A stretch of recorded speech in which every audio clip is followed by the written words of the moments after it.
Hey, what's going on, guys? Luke from Alternate Arm Self-Defense. Now, apologies for the audio. I'm actually running audio through my headphones because we're going to be testing a theory today, but I'm obviously filming on my phone. So, we've had a lot of folks ask, since we've been selling the two 12-gram quick pierce adapters as well as the stocks, they are wanting to know if they can run a grip CO2 alongside the two 12-gram adapter, the two 12-gram CO2s in the adapter.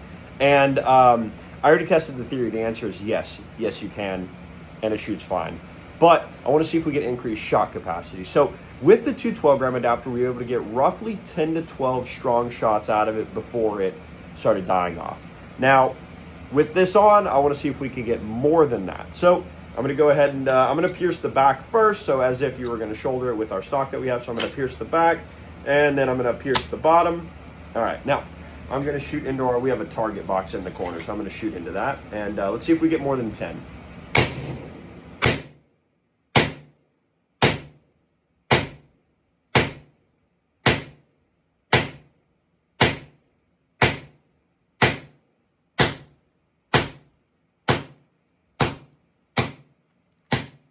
All right, so looks like we got around 14 or 15 before it started dying off in power. So previously we got 10.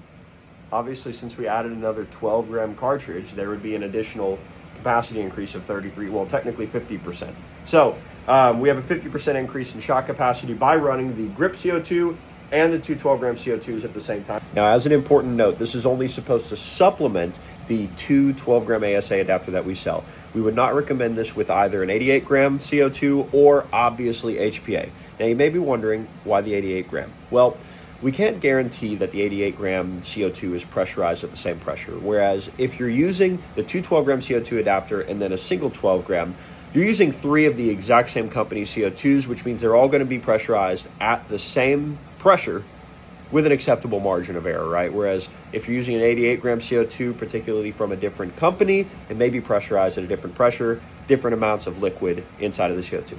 Now, the reason you don't want to do it with HPA should be a little bit more obvious. High pressure air is mostly nitrogen because it's breathable air. So it's mostly nitrogen and oxygen, not a lot of CO2. You're mixing what is essentially high pressure breathable air with CO2 in a liquefied state. That is a very bad idea. And could I test that theory? Probably. Will I? No.